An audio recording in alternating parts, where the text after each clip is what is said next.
उत्तर प्रदेश में एक बड़ा संवेदनशील मामला सामने आया है जिसने धार्मिक, कानूनी और राजनीतिक हलकों में हलचल मचा दी है। ज्योतिर्मठ के शंकराचार्य स्वामी अविमुक्तेश्वरानंद सरस्वती और उनके शिष्य स्वामी मुकुंदनानंद ब्रह्मचारी सहित 3 अज्ञात लोगों के खिलाफ बाल यौन शोषण के आरोप में एफआईआर दर्ज की गई है। ये मामला प्रयागराज की पोक्सो कोर्ट के आदेश के बाद दर्ज हुआ है।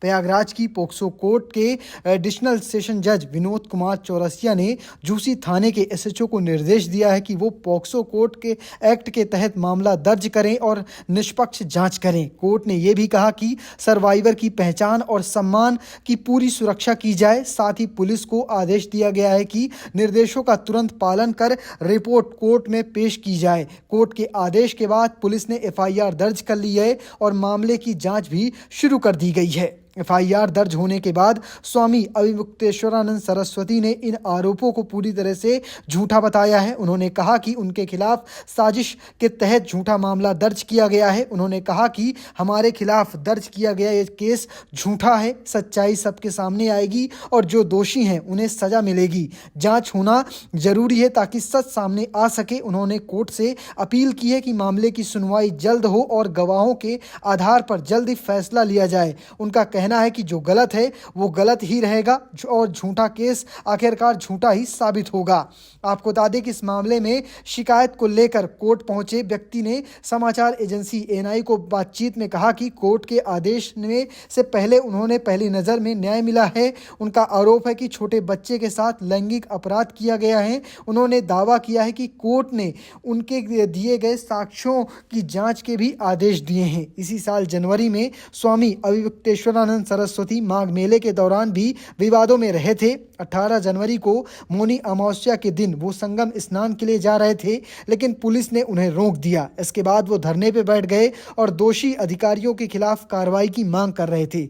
बाद में 18 जनवरी को उन्होंने घोषणा की कि वो बिना स्नान किए ही माघ मेला छोड़ रहे हैं। उन्होंने कहा कि इतिहास में ऐसा पहली बार हुआ है कि कोई शंकराचार्य बिना स्नान किए ही मेला छोड़कर गया हो। इस घटना पर समाजवादी पार्टी के अध्यक्ष अखिलेश यादव ने सोशल मीडिया प्लेटफॉर्म एक्स पर पोस्ट कर बीजेपी को जिम्मेदार ठहराया है। हालांकि बीजेपी की ओर से आधिकारिक प्रतिक्रिया नहीं आई है। प्रदेश के उप मुख्यमंत्री केशव प्रसाद मौर्य ने उन्हें स्नान करने की अपील की थी। मुख्यमंत्री योगी आदित्यनाथ ने हरियाणा के सोनीपत में एक कार्यक्रम के दौरान बिना नाम लिए कहा था कि कुछ लोग कालनेमी हैं जो धर्म की आड़ पर में सनातन धर्म को कमजोर करने की साजिश रच रहे हैं। हमें उनसे सावधान रहना होगा। 14 फरवरी को यूपी विधानसभा में योगी आदित्यनाथ ने कहा कि हर कोई शंकराचार्य नहीं बन सकता और कानून शासन पर जोर देते हुए उन्होंने कहा कि कोई भी व्यक्ति किसी भी पीठ के आचार्य के रूप में वातावरण खराब नहीं कर सकता। योगी आदित्यनाथ के बयान पर